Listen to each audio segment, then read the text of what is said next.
Hello students. So ಅಂತೂ ಇಂತೂ ಇವತ್ತು ಕನ್ನಡ ಎಕ್ಸಾಮ್ ಕಂಪ್ಲೀಟ್ ಆಯಿತು. ವಿದ್ಯಾರ್ಥಿಗಳು ಈಗ ಕನ್ನಡ ವಿಷಯದ ಬೋರ್ಡ್ ಪರೀಕ್ಷೆನ ಬರೆದುಬಿಟ್ಟು ಬಂದಿದ್ದೀರಾ. ಸೊ 15 ನಿಮಿಷ ರೆಸ್ಟ್ ತಗೊಳ್ಳಿ, ಓಕೆನಾ. ನೆಕ್ಸ್ಟ್ ಸಬ್ಜೆಕ್ಟ್ನ ಸ್ಟಾರ್ಟ್ ಮಾಡಬೇಕು ಇವತ್ತೇ ಓದೋದಕ್ಕೆ, ಓಕೆನಾ. ಸೊ ನಿಮಗೆ ನೆಕ್ಸ್ಟ್ 3ನೇ ತಾರೀಕು ನಿಮಗೆ ಮ್ಯಾಥಮೆಟಿಕ್ಸ್ ಮತ್ತು ಬಿಸ್ನೆಸ್ ಸ್ಟಡೀಸ್ ಸಬ್ಜೆಕ್ಟ್ನ ಎಕ್ಸಾಮ್ ಇರ್ತಕ್ಕಂಥದ್ದು. ಈ ವಿಡಿಯೋದಲ್ಲಿ ನಾವು ಮ್ಯಾಥಮೆಟಿಕ್ಸ್ ಸಬ್ಜೆಕ್ಟ್ನ ಮೋಸ್ಟ್ ಇಂಪಾರ್ಟೆಂಟ್ ಕ್ವಶನ್ಸ್ ನಂಬರ್ಸನ್ನು ನಾನು ಹೇಳ್ತಾ ಹೋಗ್ತೀನಿ ಆ್ಯಂಡ್ ಸಮ್ ಇಂಪಾರ್ಟೆಂಟ್ ಇನ್ಫಾರ್ಮೇಷನ್ ಸಹ ತಿಳ್ಕೊತಾ ಹೋಗೋಣ. ವಿಡಿಯೋವನ್ನ ಸ್ಟಾರ್ಟ್ ಮಾಡ್ತೀನಿ. ಅದಕ್ಕಿಂತ ಮೊದಲು ಲೈಕ್ ಮಾಡಿ ಮತ್ತು ತಪ್ಪದೆ ಸಬ್ಸ್ಕ್ರೈಬ್ ಮಾಡ್ಕೊಳ್ಳಿ. ನಮ್ಮ ಶಿಕ್ಷಣ ಇಲಾಖೆ ಕಡೆಯಿಂದ ಮ್ಯಾಥಮೆಟಿಕ್ಸ್ ಸಬ್ಜೆಕ್ಟ್ಗೆ ಸಂಬಂಧಪಟ್ಟಂತೆ 3 ಬ್ಲೂ ಪ್ರಿಂಟ್ಸ್ಗಳು 3 ಮಾಡೆಲ್ ಕ್ವಶನ್ ಪೇಪರ್ಸನ್ನು ತಿಳಿಸಿರ್ತಕ್ಕಂಥದ್ದು. ನೀವೇನು ಮಾಡಬೇಕು ಗೊತ್ತಾ, 3 ಮಾಡೆಲ್ ಕ್ವಶನ್ ಪೇಪರ್ಸನ್ನು ಅದರಲ್ಲಿರ್ತಕ್ಕಂತಹ ಪ್ರತಿಯೊಂದು ಕ್ವಶನನ್ನು ಕರೆಕ್ಟಾಗಿ ಆನ್ಸರ್ ಮಾಡಿ ಒಂದು ನೋಟ್ಬುಕ್ಕಲ್ಲಿ ನೀಟಾಗಿ ಕ್ವಶನ್ ವಿತ್ ಆನ್ಸರನ್ನು ಬರ್ಕೊಂಡು ಸೊ ನೀಟಾಗಿ ಆ 3 ಮಾಡೆಲ್ ಕ್ವಶನ್ ಪೇಪರ್ಸನ್ನು ಚೆನ್ನಾಗಿ ಪ್ರಾಕ್ಟೀಸ್ ಮಾಡ್ಕೊಳ್ಳಿ. ಜೊತೆಗೆ ನಾನೀಗ ಹೇಳ್ತಕ್ಕಂತಹ ಕ್ವಶನ್ ನಂಬರ್ಸ್ ಇದಲ್ವಾ, ಅದನ್ನು ಸಹ ನೋಟ್ ಮಾಡ್ಕೊಳ್ಳಿ. ಇಷ್ಟನ್ನು ನೀವು ಕರೆಕ್ಟಾಗಿ ಪ್ರಾಕ್ಟೀಸ್ ಮಾಡಿಕೊಂಡ್ರೆ of course you can score 70+ in maths, ಓಕೆನಾ. 70+ ನೀವು ಸ್ಕೋರ್ ಮಾಡ್ಬೋದು ತುಂಬ ಈಸಿಯಾಗಿನೇ, ಓಕೆನಾ. ನಾನೀಗ ಮಾಡೆಲ್ ಕ್ವಶನ್ ಪೇಪರ್ಸ್ 3 ಸಹ ತೋರಿಸ್ತೀನಿ ಸ್ಕ್ರೀನ್ ಮೇಲೆನೆ. ಅದೇ ರೀತಿ 3 ಬ್ಲೂ ಪ್ರಿಂಟ್ಸ್ ಅನ್ನು ಸಹ ಡಿಸ್ಪ್ಲೇ ಮಾಡ್ತೀನಿ. ವಿದ್ಯಾರ್ಥಿಗಳು ಅದನ್ನು ಸಹ ನೋಡ್ತಾ ಹೋಗಿ. ಜೊತೆಗೆ ನಾನು ಡೀಟೇಲ್ ಆಗಿ ಕ್ವಶನ್ ನಂಬರ್ಸ್ ನ ಹೇಳ್ತಾ ಹೋಗ್ತೀನಿ, ಅದನ್ನು ಸಹ ನೋಟ್ ಮಾಡ್ಕೊಳ್ಳಿ. ಅಷ್ಟನ್ನ ಓದ್ಕೊಳ್ಳಿ. 70+ ಆರಾಮಾಗಿನೇ ಸ್ಕೋರ್ ಮಾಡ್ಬೋದು. ತುಂಬಾ ಇಂಪಾರ್ಟೆಂಟ್ ಆಗಿರ್ತಕ್ಕಂಥ ಪ್ರಶ್ನೆಗಳಿವೆಲ್ಲ. ಮೊದಲಿಗೆ ಪಾರ್ಟ್ ಎ ಅದರಲ್ಲಿ ಬಂದ್ರೆ ತುಂಬಾ ಸಿಂಪಲ್ MCQ ಕ್ವಶನ್ಸ್ 15 ಕ್ವಶನ್ಸ್ ಕೇಳಿರ್ತಾರೆ, ಓಕೆನಾ. 15 ಕ್ವಶನ್ ಅನ್ನು ಸಹ ನೀವು ಆನ್ಸರ್ ಮಾಡಬೇಕು. ಸೊ ನಾನೀಗ ಸ್ಕ್ರೀನ್ ಮೇಲೆ ಮಾಡೆಲ್ ಕ್ವಶನ್ ಪೇಪರನ್ನು ತೋರಿಸ್ತೀನಿ. So this is model question paper 1 ಇದು, ಓಕೆನಾ. ಸೊ ಮಾಡೆಲ್ ಕ್ವಶನ್ ಪೇಪರ್ಗಿಂತ ಮುಂಚೆನೆ ಸೊ ನಮ್ಮ ಶಿಕ್ಷಣ ಇಲಾಖೆ ಕಡೆಯಿಂದ ಚಾಪ್ಟರ್ ನೇಮ್ಸ್ ಅನ್ನು ಸಹ ತಿಳಿಸಿರ್ತಕ್ಕಂಥದ್ದು, ಓಕೆನಾ. ಸೊ ಮೊದಲಿಗೆ ನಿಮಗೆ MCQ ಕ್ವಶನ್ಸ್ ಅನ್ನ ಕೇಳ್ತಾರೆ, ಓಕೆನಾ. ಪಾರ್ಟ್ ಎ ಅಂತ ಹೇಳಿರುತ್ತೆ. MCQ ಕ್ವಶನ್ಸ್ 15 ಕ್ವಶನ್ಸ್ ಇರುತ್ತೆ.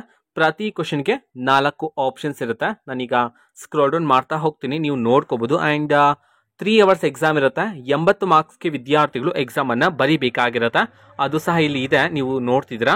ಆ್ಯಂಡ್ ಸ್ವಲ್ಪ ಇನ್ಸ್ಟ್ರಕ್ಷನ್ಸ್ ಇರುತ್ತೆ, ಅದನ್ನ ಕರೆಕ್ಟಾಗಿ ಓದ್ಕೊಳ್ಳಿ. ಸೊ ನೆಕ್ಸ್ಟ್ ನೋಡಿ, ಫಸ್ಟ್ ಪಾರ್ಟ್ ಎ ಫಸ್ಟ್ ಮೇನಲ್ಲಿ MCQ ಕ್ವಶನ್ಸ್ 15 ಇರುತ್ತೆ.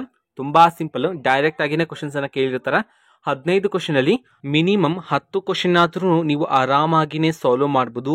ಆ ಥರನೇ ಈಸಿ ಪ್ರಶ್ನೆಗಳೇ ಇರುತ್ತೆ, ನೀವು ಆರಾಮಾಗಿನೇ ಸಾಲ್ವ್ ಮಾಡ್ಕೋಬಹುದು. 15 ಔಟ್ ಆಫ್ 15 ಸಹ ನೀವು ಈಸಿಯಾಗಿನೇ ಪಡ್ಕೋಬಹುದು. ಸ್ವಲ್ಪ ಬ್ರೈನನ್ನು ಯೂಸ್ ಮಾಡಿ ಆನ್ಸರನ್ನು ಮಾಡಬೇಕಾಗಿರುತ್ತೆ. ಮತ್ತು ಅದೇ ಇದರಲ್ಲೇ ಫಿಲ್ ಇನ್ ದ ಬ್ಲ್ಯಾಂಕ್ಸ್ ಇರುತ್ತೆ, ಅದು ಸಹ 5 ಮಾರ್ಕ್ಸ್. ಇಲ್ಲ ಟೋಟಲ್ ಆಗಿ 20 ಮಾರ್ಕ್ಸ್ ಈಸಿಯಾಗಿನೇ ಬರುತ್ತೆ. ಆ್ಯಂಡ್ ನಾನಿಲ್ಲಿ ಇಂಪಾರ್ಟೆಂಟ್ ಕ್ವಶನ್ಸ್ ನಂಬರ್ಸನ್ನು ಹೇಳ್ತೀನಿ ಅಂತ ಹೇಳಿದೆ, ಅದು ಪಾರ್ಟ್ ಬಿ ಇಂದ ಸ್ಟಾರ್ಟ್ ಆಗುತ್ತೆ. ಪಾರ್ಟ್ ಎ ಅಲ್ಲಿ most of all simple questions ಇರುತ್ತೆ. ಸೊ ದಟ್ ನೀವು ಜನರಲ್ ಇನ್ಫಾರ್ಮೇಷನ್ ಗೊತ್ತಿದ್ರೆ ಸಾಕಾಗುತ್ತೆ, ನೀವು ಆನ್ಸರನ್ನು ಆರಾಮಾಗಿನೇ ಮಾಡ್ಬೋದು. ನೋಡಿ, ಎಲ್ಲ ಬೇಸಿಕ್ ಕ್ವಶನ್ಸ್ಗಳಿವೆಲ್ಲ, ಓಕೆನಾ. ಇದನ್ನೆಲ್ಲ ನೀವು ಆರಾಮಾಗಿನೇ ಮಾಡ್ಬೋದು. ಅಂದರೆ ಫಿಲ್ ಇನ್ ದ ಬ್ಲ್ಯಾಂಕ್ಸ್ ಸಹ ಸೇಮ್ ಇರುತ್ತೆ, ಅದು 5 ಮಾರ್ಕ್ಸ್ ಇರುತ್ತೆ. ಇಲ್ಲಿ ಟೋಟಲ್ ಆಗಿ 20 ಮಾರ್ಕ್ಸ್ ಕಂಪ್ಲೀಟ್ ಆಯಿತು ಫಾರ್ ಪಾರ್ಟ್ ಎಗೆ. ನಾವು ಪಾರ್ಟ್ ಬಿನ ನಾವು ತಿಳ್ಕೊತಾ ಹೋಗೋಣ. ಇಲ್ಲಿ ಸ್ಕ್ರೋಲ್ ಡೌನ್ ಆಗ್ತಿರುತ್ತೆ, ಸೊ ನೀವು ಆಮೇಲೆ ನೋಡ್ಕೊಳ್ಳಿ, ಓಕೆನಾ. ಸೊ ಪಾರ್ಟ್ ಬಿ ಅಲ್ಲಿ ನೀವು ಆನ್ಸರ್ ಎನಿ 6, ನೀವು ಯಾವುದಾದ್ರೂ 6ಗೆ ಆನ್ಸರನ್ನು ಮಾತ್ರ ಬರೀಬೇಕಾಗುತ್ತೆ. 6 ಕ್ವಶನ್ಸ್ಗಳಿಗೆ ಮಾತ್ರ ನೀವು ಆನ್ಸರನ್ನು ಬರೀಬೇಕು. ಪ್ರತಿ ಕ್ವಶನ್ಗೆ 2 ಮಾರ್ಕ್ಸ್ ಇರುತ್ತೆ. 6 × 2 = 12 ಮಾರ್ಕ್ಸ್ ಇರುತ್ತೆ. ಸೊ ಈಗ ನಾವು ಇಂಪಾರ್ಟೆಂಟ್ ಚಾಪ್ಟರ್ ನೇಮ್ ಹೇಳ್ತೀನಿ, ಕ್ವಶನ್ಸ್ ಅನ್ನ ಹೇಳ್ತಾ ಹೋಗ್ತೀನಿ. ಸೊ ಮೊದಲಿಗೆ ಇನ್ವರ್ಸ್ ಟ್ರಿಗ್ನೋಮೆಟ್ರಿಯಲ್ಲಿ ಆಲ್ ಎಕ್ಸಾಂಪಲ್ ಪ್ರಾಬ್ಲಮ್ಸ್ ಇದಲ್ವಾ ಟೆಕ್ಸ್ಟ್ ಬುಕ್ಕಲ್ಲಿ ಇರ್ತಕ್ಕಂತಹ ಎಲ್ಲ ಎಕ್ಸಾಂಪಲ್ ಪ್ರಾಬ್ಲಮ್ಸ್. ಅದೇ ರೀತಿ ಎಕ್ಸರ್ಸೈಸ್ 2.1 ಅಲ್ಲಿ ಇರ್ತಕ್ಕಂತಹ ಕ್ವಶನ್ಸ್ಗಳು ಸಹ ತುಂಬಾ ಇಂಪಾರ್ಟೆಂಟ್ ಆಗಿರುತ್ತೆ. ನೆಕ್ಸ್ಟ್ ಡಿಟರ್ಮಿನೆಂಟ್ಸ್ ಅಲ್ಲಿ 2 ಇಂಪಾರ್ಟೆಂಟ್ ಕಾನ್ಸೆಪ್ಟ್ಸ್ ಇದೆ. ಏರಿಯಾ ಆಫ್ ಟ್ರಯಾಂಗಲ್, ಅದೇ ರೀತಿ equation of line joining 2 points ಇದಲ್ವಾ, ಆ 2 ಟಾಪಿಕ್ಸ್ ನ ಮೇಲೆ ಕ್ವಶನ್ಸ್ ಕೇಳ್ತಾರೆ, ತುಂಬಾ ಇಂಪಾರ್ಟೆಂಟ್. ನೆಕ್ಸ್ಟ್ ಡಿಫ್ರೆನ್ಸಿಯೇಷನ್ ಅಲ್ಲಿ ಇಂಪಾರ್ಟೆಂಟ್ ಕಾನ್ಸೆಪ್ಟ್ ಅಂತಂದ್ರೆ ಸಿಂಪಲ್ ಡಿಫ್ರೆನ್ಸಿಯೇಷನ್, ಅದೇ ರೀತಿ ಇನ್ವರ್ಸ್ ಟ್ರಿಗ್ನೋಮೆಟ್ರಿಕ್ ಫಂಕ್ಷನ್ಸ್, ಅದು important. Next application of derivatives ಅಲ್ಲಿ ಮ್ಯಾಕ್ಸಿಮಾ ಅಂಡ್ ಮಿನಿಮಾ ಇದೆಯಲ್ಲ, ಅದು ತುಂಬಾ ಇಂಪಾರ್ಟೆಂಟ್, ಅದನ್ನ ಒಂದ್ಸರಿ ನೋಡ್ಕೊಳ್ಳಿ. ನೆಕ್ಸ್ಟ್ ಇಂಟೆಗ್ರಲ್ಸ್, ಅದರಲ್ಲಿ ಇಂಟಿಗ್ರೇಷನ್ ಬೈ ಸಬ್ಸ್ಟಿಟ್ಯೂಷನ್ ಇದೆಲ್ಲ, ಆ ಮೆಥಡ್ ತುಂಬಾ ಅಂದ್ರೆ ತುಂಬಾ ಇಂಪಾರ್ಟೆಂಟ್, ಓಕೆನಾ. ನೆಕ್ಸ್ಟ್ ಡಿಫ್ರೆನ್ಷಿಯಲ್ ಈಕ್ವೇಶನ್, ಅದರಲ್ಲಿ ನೋಡಿದ್ರೆ general solution of simple differential equation, ಅದು ಇಂಪಾರ್ಟೆಂಟ್. ನೆಕ್ಸ್ಟ್ ವೆಕ್ಟರ್ಸ್ ಬರುತ್ತೆ. ವೆಕ್ಟರ್ಸ್ ಅಲ್ಲಿ ಆಂಗಲ್ ಬಿಟ್ವೀನ್ ವೆಕ್ಟರ್ಸ್, ಮತ್ತೆ area of triangle, area of parallelogram, finding vectors, satisfying given condition, projection of vectors, ಇವೆಲ್ಲ ತುಂಬಾ important ಆಗಿರ್ತಕ್ಕಂಥ ಕಾನ್ಸೆಪ್ಟ್ಸ್ಗಳು. ಇದರಲ್ಲೇ ಕ್ವಶನ್ಸ್ಗಳನ್ನ ಕೇಳ್ತಕ್ಕಂಥದ್ದು. ನೆಕ್ಸ್ಟ್ 3D ಜಿಯೋಮೆಟ್ರಿಯಲ್ಲಿ ಈಕ್ವೇಶನ್ ಆಫ್ ಲೈನ್, ಅದರಲ್ಲಿ ತುಂಬಾ ಇಂಪಾರ್ಟೆಂಟ್ ಆಗಿರ್ತಕ್ಕಂಥ ಕಾನ್ಸೆಪ್ಟ್. ನೆಕ್ಸ್ಟ್ ಎಕ್ಸಾಂಪಲ್ 6 ಅದು ಇಂಪಾರ್ಟೆಂಟ್. ನೆಕ್ಸ್ಟ್ ಎಕ್ಸಸೈಸಲ್ಲಿ 4, 5, 6 ಇದು ತುಂಬ ಇಂಪಾರ್ಟೆಂಟ್ ಕ್ವಶನ್ ನಂಬರ್ಸ್ ಇವೆಲ್ಲ. ನೆಕ್ಸ್ಟ್ ಆಂಗಲ್ ಬಿಟ್ವೀನ್ ಲೈನ್ಸ್, ಅದೇ ಇದರಲ್ಲೇ ಆಂಗಲ್ ಬಿಟ್ವೀನ್ ಲೈನ್ಸ್ ಅಲ್ಲಿ ಎಕ್ಸಸೈಸ್ 11.2 ಅಲ್ಲಿ ಕ್ವಶನ್ ನಂಬರ್ 8, 9, 10 ತುಂಬ ಇಂಪಾರ್ಟೆಂಟ್. ನೆಕ್ಸ್ಟ್ ಪ್ರೊಬ್ಯಾಬಿಲಿಟಿ ಬರುತ್ತೆ. ಪ್ರೊಬ್ಯಾಬಿಲಿಟಿಯಲ್ಲಿ ಮಲ್ಟಿಪ್ಲಿಕೇಶನ್ ಥಿಯರಮ್ ಇದೆಲ್ಲ ತುಂಬ ಇಂಪಾರ್ಟೆಂಟ್. ಮತ್ತು ಆಲ್ ಎಕ್ಸಾಂಪಲ್ಸ್ ಆ್ಯಂಡ್ ಎಕ್ಸಸೈಸ್ 13.1 ತುಂಬ ಇಂಪಾರ್ಟೆಂಟ್. ಸೊ ಇಷ್ಟು ಕಾನ್ಸೆಪ್ಟ್ ಹೇಳಿದ್ದೀನಲ್ಲ, 1, 2, 3, 4, 5, 6, 7, 8, 9. ಸೊ ಇಷ್ಟು ಚಾಪ್ಟರಲ್ಲಿ ನೀವು ಆನ್ಸರ್ ಮಾಡಬೇಕಾಗಿರೋದು ಯಾವುದಾದ್ರೂ 6. ನೀವು ಇಷ್ಟು ಚಾಪ್ಟರ್ಸಲ್ಲಿ ನಿಮಗೆ ಯಾವುದು ಈಸಿ ಆಗಿರುತ್ತೋ ಆ 6 ಚಾಪ್ಟರ್ಸನ್ನು ಖಂಡಿತವಾಗ್ಲೂ 100% ಚೆನ್ನಾಗಿ ಓದ್ಕೊಬಿಡಿ. ಓಕೆನಾ? ಒಂದನ್ನು ಎಕ್ಸ್ಟ್ರಾ ಓದ್ಕೊಳ್ಳಿ 7th, ಬಿಕಾಸ್ ಏನಾದರೂ ರಾಂಗ್ ಆದರೆ ಒಂದು ಕ್ವಶನ್ ಆನ್ಸರ್ ಇನ್ನೊಂದನ್ನಾದರೂ ನೀವು ಚಾಯ್ಸ್ ಆಗಿನೇ ಬರೀಬೋದು. ಸೊ ದಟ್ 7 ಚಾಪ್ಟರ್ಸನ್ನು 100% ಓದ್ಕೊಂಡು ಬೇರೆ ಚಾಪ್ಟರ್ಸನ್ನು, ನಿಮಗೆ ಟಫ್ ಇರ್ತಕ್ಕಂಥ ಚಾಪ್ಟರ್ಸನ್ನು ನೀವು ಸ್ಕಿಪ್ ಮಾಡ್ಕೋಬೋದು. ಇದು part B. Next part C ಅಲ್ಲಿ ನೋಡ್ತಾ ಹೋಗೋಣ ಬನ್ನಿ. ಪಾರ್ಟ್ ಸಿ ಅಲ್ಲಿ ಆನ್ಸರ್ ಎನಿ 6 into 3 = 18 ಮಾರ್ಕ್ಸ್ಗಿರತ್ತಾ. ಪಾರ್ಟ್ ಸಿ ಅಲ್ಲಿ ನೀವೀಗ ಸ್ಕ್ರೀನ್ ಮೇಲೆ ಸಹ ನೋಡ್ತಿದ್ರಾ. ಸೊ ಇದರಲ್ಲಿ first chapter relations and functions. ಇದರಲ್ಲಿ ಇಂಪಾರ್ಟೆಂಟ್ ಕಾನ್ಸೆಪ್ಟ್ ಅಂತಂದ್ರೆ ಈಕ್ವಿವೆಲೆನ್ಸ್ ರಿಲೇಷನ್ ಇದೆಲ್ಲ, ಅದು ತುಂಬ ಇಂಪಾರ್ಟೆಂಟ್. Example 5 important. ಎಕ್ಸಸೈಸ್ 1.1 ಅಲ್ಲಿ ಕ್ವಶನ್ ನಂಬರ್ 1 ಅಲ್ಲಿ ಸಬ್ ಕ್ವಶನ್ಸ್ ಬರುತ್ತೆ, 1, 2, 3, 4.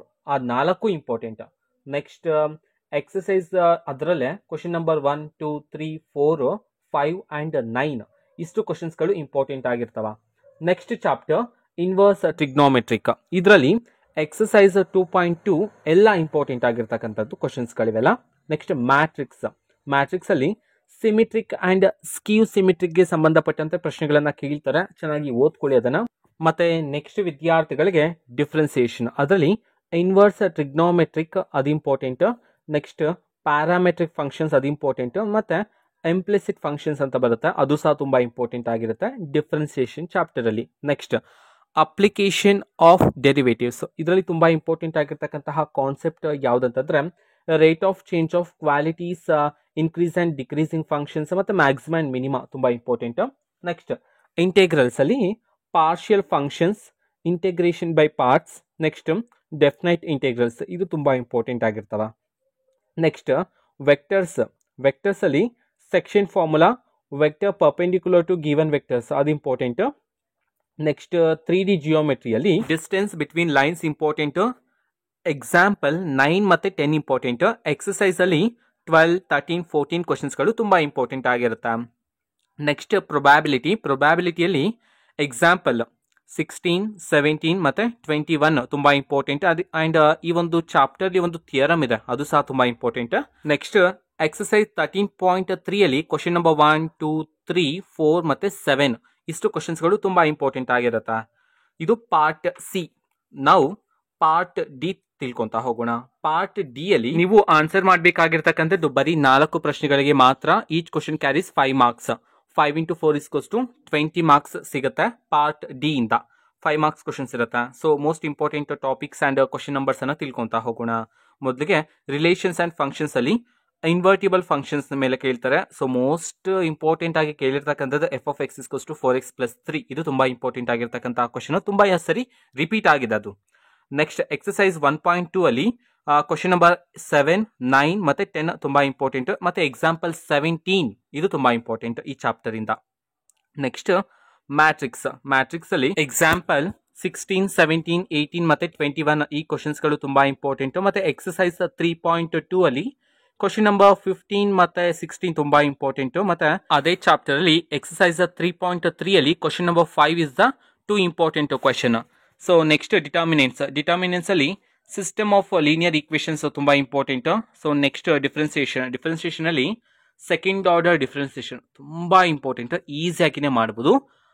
ಅದರಲ್ಲಿ ಎಕ್ಸಾಂಪಲ್ ಕ್ವಶನ್ ನಂಬರ್ 37 ಮತ್ತೆ 38 ತುಂಬಾ ಇಂಪಾರ್ಟೆಂಟ್. ಎಕ್ಸಸೈಸ್ 5.7 ಅಲ್ಲಿ ಕ್ವಶನ್ ನಂಬರ್ 13 to 17 ಎಲ್ಲ ಕ್ವಶನ್ಸ್ ಇಂಪಾರ್ಟೆಂಟ್, 13 ಇಂದ 17 ವರ್ಗು. ನೆಕ್ಸ್ಟ್ ಅಪ್ಲಿಕೇಶನ್ಸ್ ಆಫ್ ಇಂಟೆಗ್ರಲ್ಸ್ ಬರುತ್ತೆ, ಅದರಲ್ಲಿ ಎಕ್ಸಾಂಪಲ್ 1 and 2 ಎರಡು important. Next differential equations solving ಅ ಲೀನಿಯರ್ ಮೆಥಡ್, ಅದರಲ್ಲಿ ಎಕ್ಸಾಂಪಲ್ 15 and 16 ತುಂಬಾ ಇಂಪಾರ್ಟೆಂಟ್. ಎಕ್ಸಸೈಸ್ 9.5 ಅಲ್ಲಿ ಕ್ವಶನ್ ನಂಬರ್ 2, 3, 4, 5, 6 ಇಷ್ಟು ಸಹ ತುಂಬಾ ಇಂಪಾರ್ಟೆಂಟ್. ಇದು ಪಾರ್ಟ್ ಡಿ. ನಾವೀಗ ಪಾರ್ಟ್ ಇ ತಿಳ್ಕೊಂತ ಹೋಗೋಣ. ಪಾರ್ಟ್ ಡಿ ಅಲ್ಲಿ 6+4 ಇರುತ್ತೆ. ಸೊ 6 ಮಾರ್ಕ್ಸ್ಗೆ 2 ಇಂಪಾರ್ಟೆಂಟ್ ಅಂತಂದ್ರೆ ಎಲ್ ಪಿ ಪಿಯಲ್ಲಿ ಎಕ್ಸಾಂಪಲ್ 1, 2, 3 ಇಂಪಾರ್ಟೆಂಟ್. ಎಕ್ಸಸೈಸ್ 12.1 ಅಲ್ಲಿ ಕ್ವಶನ್ ನಂಬರ್ 2, 5, 7 and 8 ತುಂಬಾ ಇಂಪಾರ್ಟೆಂಟ್. ನೆಕ್ಸ್ಟ್ 4 ಮಾರ್ಕ್ಸ್ಗೆ ಬಂದ್ರೆ ಡಿಟರ್ಮಿನೆನ್ಸ್ ಬರುತ್ತೆ. ಡಿಟರ್ಮಿನೆನ್ಸ್ ಅಲ್ಲಿ ಎಕ್ಸಾಂಪಲ್ 14 ಮತ್ತು 15 ತುಂಬಾ ಇಂಪಾರ್ಟೆಂಟ್. ಎಕ್ಸಸೈಸ್ 4.4 ಅಲ್ಲಿ ಕ್ವಶನ್ ನಂಬರ್ 12 ಇಂದ 16 ವರೆಗೂ ಸಹ ತುಂಬಾ important. And finding of A inverse ತುಂಬಾ ಇಂಪಾರ್ಟೆಂಟ್ ಅದು.